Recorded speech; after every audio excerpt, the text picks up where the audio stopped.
तो गाइस मैं हूं आयुष और आप देख रहे हैं रेसल इंडिया। स्वागत है आपका आज की इस वीडियो में और ये होने वाला है episode number 2 review of WWE LFG। Episode 1 अगर मिस कर दिया है, हम सारे एपिसोड रिव्यू करने वाले हैं शुरू से लेके एंड तक, तो भाई प्लेलिस्ट का लिंक मिल जाएगा डिस्क्रिप्शन में, उसको जाके पहले देखो फिर यहाँ पे वापस आना। एक फटाफट से रिकैप दे देता हूँ कि 16 एथलीट्स हैं परफॉर्मेंस सेंटर से, 4 WWE लेजेंड्स हैं, 4 टीम्स हैं। एट दी एंड जो भी जीतेगा, एक फीमेल एक मेल को NXT का कॉन्ट्रैक्ट मिलेगा और विनिंग लेजेंड को मिलेगी LFG चैंपियनशिप बेल्ट। तो सबसे पहले एपिसोड नंबर 2 स्टार्ट होता है एक मिक्स टैग टीम मैच से, जो कि लाइव क्राउड के सामने किया जाता है, जहां पे शाइलो हिल और डैनी स्केल्स्की लड़ते हैं एंथनी लूक और टायरा मे स्टील से, जो कि विनर्स थे लास्ट एपिसोड के। तो जो विक्ट्री थी यहाँ पे बेबी फेस टीम को दी जाती है, यानी कि शाइलो हिल और डैनियल स्केल्स्की को, और टायरा मे स्टील सबसे पहले यहाँ स्पीयर मारती हैं लूक को गलती से, अपने टीम पार्टनर को, और उसके बाद यहाँ पे डैनी जो है वो टायरा को स्पीयर मार देती हैं और इनकी टीम को इस तरीके से विक्ट्री मिल जाती है। तो ये काइंड ऑफ फॉलो अप था लास्ट एपिसोड से कि भाई कौन जीता, उनको एक बार लाइव क्राउड के सामने डालते हैं। एक डिसेंट मैच इन्होंने दिया। लेकिन आज का जो मेन मुद्दा था एपिसोड नंबर 2 का, वो था सारी टीम्स बनाना, और अब हमें पता लग चुका है कि चारों लेजेंड्स की टीम्स क्या रहने वाली हैं।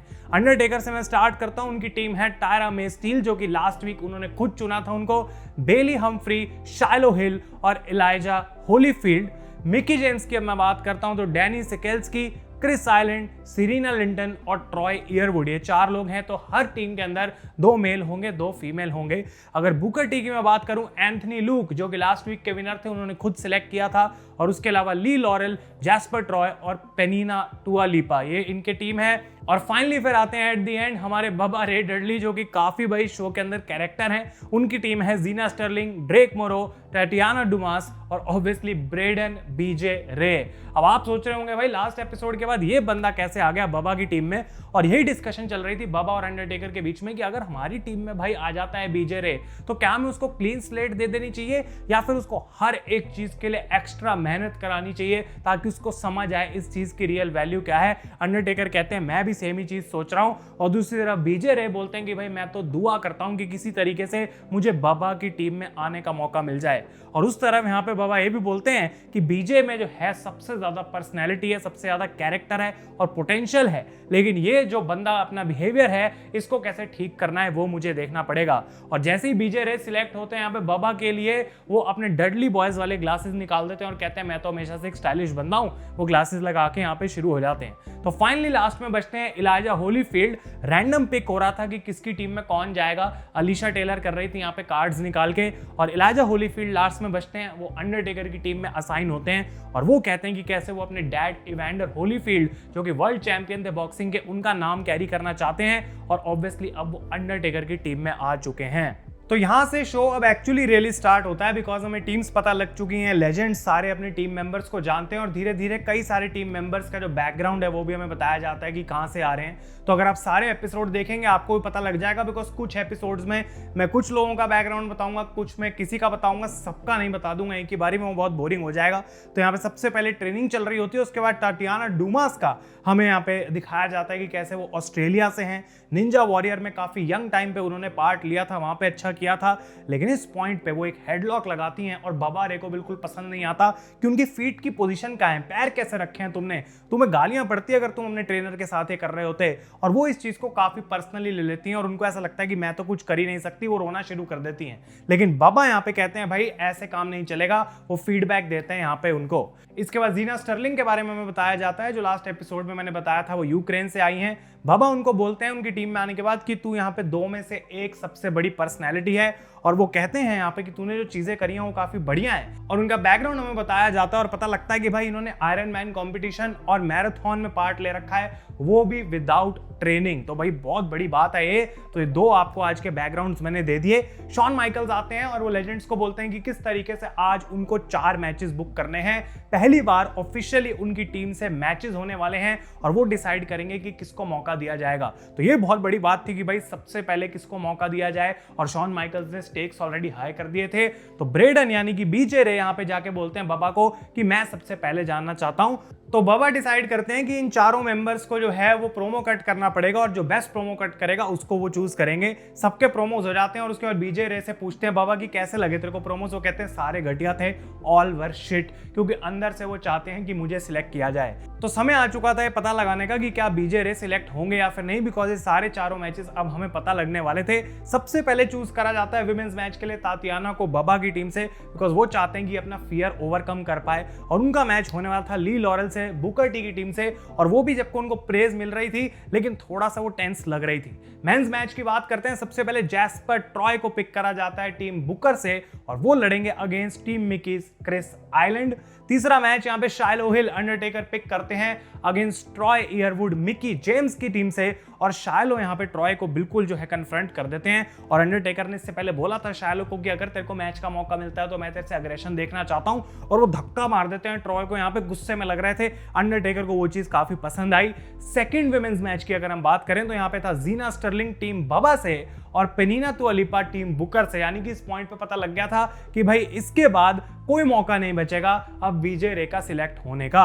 तो यहाँ पे 3 लोग टीम बुकर से सिलेक्ट हो गए और एक ही बंदा अंडरटेकर की टीम से आया, बाकी 2 टीम से 2-2 लोग आए। अंडरटेकर के लिए थोड़ी अच्छी बात नहीं है। तो बीजे रे से पूछा जाता है, वो कहते हैं ऑब्वियसली इस बात से मैं खुश नहीं हूं, लेकिन उनको पता था कि ऐसा ही होने वाला है। तो बबर को जाके कन्फ्रंट करते हैं, उनसे पूछते हैं कि मुझे इस मैच में क्यों नहीं डाला, और वो हंसते हंसते सारी बातें करते हैं। तो बाबा को वो चीज पसंद नहीं आती कि कैसे इस बंदे के चेहरे पे हमेशा खुशी रहती है, स्माइल रहती है। वो कहते हैं कि भाई मेरा तो ये चेहरा है, मैं क्या करूं इसके बारे में, मैं क्या कर सकता हूं। अगर बाबा का चेहरा हमेशा सड़ा हुआ रहता है उसमें मेरी क्या गलती है, लेकिन अगर तूने अब मुझे सिलेक्ट नहीं करा तो मैं इंतजार कर रहा हूं कि कब हमारी टीम हारे और मैं आके बाबा को बोल सकूं आई टोल्ड यू सो, मैंने तेरे को बताया था कि तेरे को मुझे पिक करना चाहिए था। और वो कहते हैं मैं अपने चेहरे के बारे में कुछ नहीं कर सकता। तो इसके बाद टाइम आ चुका था, सारे मैचेस हमें देखने को मिले एक एक करके, जिनके बारे में हम बात करेंगे। सबसे पहला मैच था जीना स्टर्लिंग का फ्रॉम टीम बबा, जिन्होंने डिफीट करा यहाँ पे पेनिना तुअलीपा को टीम बुकर से। एक काफी डिसेंट मैच था, इनकी तारीफ करी गई। यहाँ पे पेनिना को हील बनाया गया था, जीना को जो है वो फेस बनाया गया था। इन्होंने अच्छा काम किया, डिसेंट था, लेकिन थोड़ा फीडबैक ये मिला कि पेनिना को और ज्यादा थोड़ा डिस्ट्रक्टिव लगना चाहिए था रिंग के अंदर। क्रिस आइलैंड का मैच होता है, मिकी जेम्स की टीम से थे वो, उन्होंने डिफीट करा यहाँ पे जैस्पर ट्रॉय को, और टेंशंस काफी बढ़ गई थी बिकॉज जैस्पर ट्रॉय काफी एक ऑलमोस्ट वेटरन टाइप है, काफी एक्सपीरियंस्ड हैं वो इस चीज के अंदर, काफी टाइम वो बिता चुके हैं परफॉर्मेंस सेंटर में। लेकिन यहाँ पे वो बोला जाता है कि भाई क्रिस आइलैंड तेरे को कैरी करा गया, जो लीड था इस मैच का वो जैस्पर था, और वो चीज क्रिस आइलैंड मानने को तैयार नहीं थे। वो कहते हैं ऐसा कुछ भी नहीं था, मैंने भी इक्वली उसको उतना लीड करा जितना वो मुझे कर रहा था। तो वो इस बात को मानने के लिए बिल्कुल भी तैयार नहीं थे, और उनको ये भी फीडबैक दिया जाता है कि जब तूने अपना कमबैक किया था विक्ट्री के टाइम पे तो और थोड़ा तेरे को वो फाइट फील होनी चाहिए कि एक बेबी फेस वापस आ रहा है। जैस्पर ट्रॉय ने बहुत अच्छा मैच लड़ा, अपना काम किया एज अ हील, बट यहाँ पे वो हार गए। इसके बाद ट्रॉय ईयरवुड का मैच हुआ, जो कि मिकी जेम्स की टीम से आते हैं अगेंस्ट शाइलो हिल फ्रॉम अंडरटेकर्स टीम, और ट्रॉय ईयरवुड यहाँ पे जीत जाते हैं। शाइलो इस मैच को हारते हैं। ऑब्वियसली ये सारे पहले से प्लान करे जाते हैं कि कौन हारेगा कौन जीतेगा। शाइलो यहाँ पे हील थे और यहाँ पे काफी कमाल की क्लोज लाइन मारते हैं शाइलो हिल, लेकिन इनको फीडबैक दिया जाता है कि किस तरीके से इन्होंने क्लोज लाइन के बाद बहुत जल्दी मैच को कंटिन्यू कर दिया। इनको थोड़ा टाइम वहां पे लगाना चाहिए था ताकि वो और सिंक हो, क्राउड थोड़ा और मजा ले पाए। और यहाँ पे विक जोसेफ, जेरेमी बोरैश कमेंट्री करते हैं इन मैचेस के ऊपर, और पीसी के बाकी टैलेंट्स जो कि इस कंपटीशन में इन्वॉल्व नहीं है उनको एज अ क्राउड बिठा दिया जाता है ताकि बिल्कुल ऐसे डेड माहौल ना लगे। इनको यहाँ पे फीडबैक दिया गया। और फाइनल मैच जो था वो ली लॉरेल का था, जो बुकर टी की टीम से आती हैं अगेंस्ट तातियाना डुमास, जो कि बबा रे की टीम से आती हैं। तो इनका मैच भी काफी डिसेंट था यहाँ पे, लेकिन जितना मुझे मैच पसंद आया उससे कई गुना ज्यादा इनको तारीफ भी मिली, क्योंकि स्पेशली तातियाना का ये पहला मैच था, इससे पहले उन्होंने आज तक कभी मैच नहीं लड़ा। रियल लाइफ में ली उनकी काफी अच्छी फ्रेंड है, और ली की भी तारीफ करी जाती है कि कैसे उन्होंने लीड करा तातियाना को पहले मैच में। तो ये थे सारे मैचेस, और अब समय आ चुका था फाइनल वोट का कि किसको वोट मिलेगा, बिकॉज कंपटीशन के अकॉर्डिंग हर हफ्ते एक बंदा जीत सकता है मेल और फीमेल से, और उस लेजेंड को 1 पॉइंट मिलेगा। और जैसा कि मैंने बोला, लेजेंड जो विनर होगा उसको LFG चैंपियनशिप भी मिल सकती है। तो मेंस का वोट सबसे पहले बुकर अपनी टीम के बंदे को दे देते हैं, जैस्पर ट्रॉय को। मिकी भी अपने बंदे को, ट्रॉय ईयरवुड को। अंडरटेकर दे देते हैं ट्रॉय को, तो उन्होंने शाइलो को वोट नहीं दिया। और बबा रे यहाँ पे जैस्पर को दे देते हैं वोट, ताकि बेसिकली ये टाई हो जाए, और शॉन माइकल्स को वो बोलते हैं कि तू टाई ब्रेकर कर। और शॉन माइकल्स यहाँ पे तारीफ करते हैं ट्रॉय ईयरवुड की, एक ऐसा बंदा जिसको लग रहा था कि शायद उसका मौका नहीं बन सकता यहाँ पे आज जीतने का। उसको लग रहा था कि उसको उतनी बातें नहीं बोली जा रही, उतनी प्रेज नहीं मिल रही है। शॉन माइकल्स उस बंदे को बोलते हैं कि भाई तेरे अंदर जो स्टार पावर है वो आज मुझे दिखी है, और वो अपना वोट ट्रॉय ईयरवुड को देते हैं। यानी मिकी जेम्स की टीम से एक विनर निकला, 1 पॉइंट उनको मिला, और ट्रॉय को यहाँ पे स्टैंड आउट मेंस का जो है वोट करा गया इस वीक के अंदर।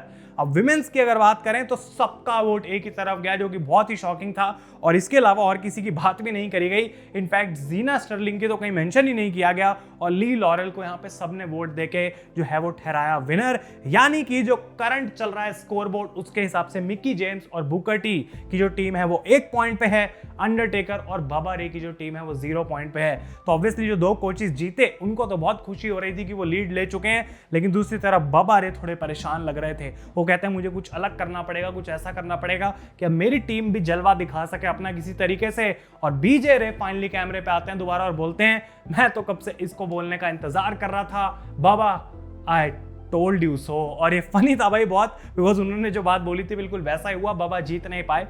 अंडरटेकर से पूछा जाता है उनके लॉस के बारे में, वो कहते हैं देखो भाई मुझे पता है मैं लॉस मुझे अच्छा नहीं लगा, लेकिन एक ही पॉइंट का भी फर्क है तो मैं ज्यादा उसके बारे में वरी नहीं करूंगा, लेकिन मेरी टीम से तुम्हें फाइट नहीं दिखेगी, ऐसा हो ही नहीं सकता।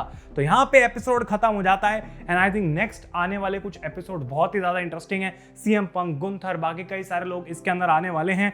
और आज के इससे जो मेरा थोड़ा सा रिव्यू रहेगा एट द एंड वो ये कि भाई हीटअप हो रहा है माहौल अब थोड़ा, और ली लॉरेल और ये जो स्पेशली ट्रॉय एयरवुड सामने निकल के आए हैं, इनकी बेइज्जती हुई थी थोड़ी ट्रॉय की पहले में कि भाई तुम्हारे इतने सारे स्टैट्स हैं पर तुम कुछ कर नहीं पाए प्रोमो के अंदर, लेकिन ये बंदा आज स्टैंड आउट होके गया है। तो ज्यादा उम्मीद नहीं थी यहाँ पे और डेफिनेटली मजा आया इसको। भाई तो बिग बॉस की तरह समझो या कुछ भी समझो, मजा इसमें खूब आ रहा है। एपिसोड 3 का रिव्यू भी जल्दी लेके आएंगे। यहाँ तक वीडियो देख लिया तो इसे लाइक जरूर करेगा। तब तक के लिए thank you so much for watching. मैं हूं आयुष और आप देख रहे हैं रेसल इंडिया।